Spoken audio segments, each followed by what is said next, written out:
बॉलीवुड की evergreen beauty रेखा की खूबसूरती के दीवाने हजारों लोग हैं।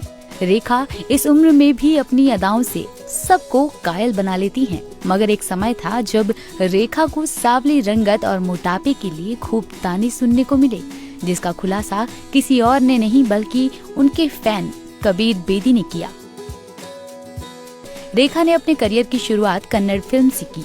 इसके एक साल बाद उनकी हिंदी फिल्म सावन भादो सिनेमा घर में रिलीज हुई।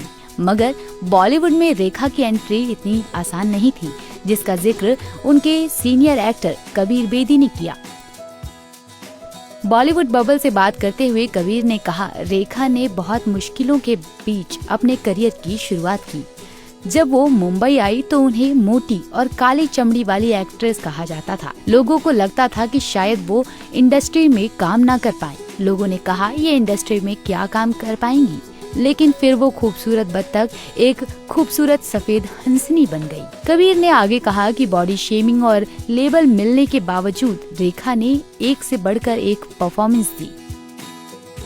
एक्टर ने कहा कि जब तक हमने खून भरी मांग की वो क्वीन बन चुकी थी। इसके बाद उन्हें बेस्ट एक्ट्रेस का फिल्म फेयर अवार्ड मिला।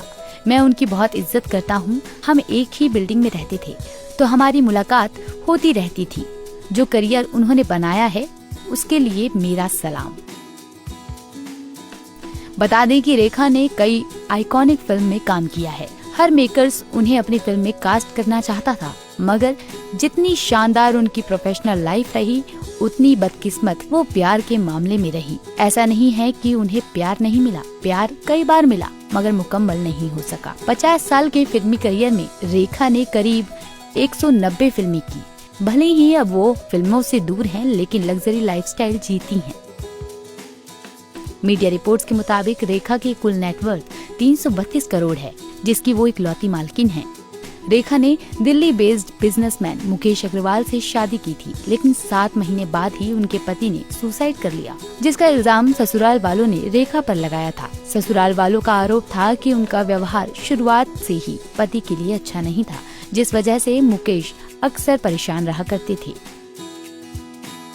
यासिर उस्मान की किताब रेखा द अनटोल्ड स्टोरी में लिखा था कि रेखा अपनी शादी के 3 महीने बाद ही पति से बोर हो गई थी। मुकेश नहीं चाहते थे कि रेखा काम करे। जब मुकेश ने अपनी इच्छा रेखा के सामने रखी तो उन्होंने कहा कि अगर वो प्रेग्नेंट हो जाती हैं तो फिल्मों में काम करना छोड़ देंगी। खास बात ये है कि रेखा ने ये एग्रीमेंट शादी से पहले ही मुकेश के सामने रखा था, जबकि ऐसा कभी नहीं हो सकता था। दरअसल रेखा से शादी के बाद मुकेश को बिजनेस में भारी नुकसान हुआ, जिसके बाद वो रेखा के पास मुंबई में आकर रहने लगे ताकि उनके साथ टाइम स्पेंड कर सके। लेकिन मुकेश ये भी चाहते थे कि रेखा उनके साथ दिल्ली में आकर रहें, अपना परिवार शुरू करें। जब रेखा को मालूम पड़ा कि मुकेश का बिजनेस लॉस में है तो उनकी शादीशुदा जिंदगी में और भी ज्यादा बदलाव आ गए। रेखा मुकेश को छोड़कर काम पर फोकस करने लगी। जब रेखा एक स्टेज शो के लिए यूएस गई तो मुकेश ने उनकी गैर मौजूदगी में उन्हीं के दुपट्टे से फांसी लगाकर जान दे दी। एक बार रेखा ने इंटरव्यू में कहा था कि मुकेश संग मेरी लव नहीं अरेंज मैरिज थी। मैं और मुकेश एक दूसरे से काफी अलग थे।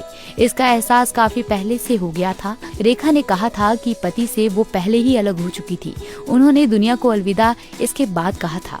दरअसल रेखा ने बताया था कि शादी के बाद जब वो हनीमून पर लंदन गए तो इसी दौरान उन्हें पता चल गया था कि पति मुकेश किसी मानसिक बीमारी से जूझ रहे थे।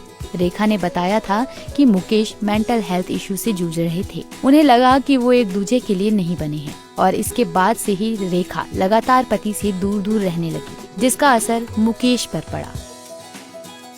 एक तरफ बिजनेस में नुकसान तो दूसरी तरफ रेखा संग मनमुटाव, जिस वजह से वो डिप्रेशन में रहने लगी और उन्होंने अपनी जान ले ली। ऐसे ही और वीडियोस के लिए आप नारी के पेज को YouTube पर सब्सक्राइब, Facebook पर लाइक और Insta पर फॉलो करना ना भूलें।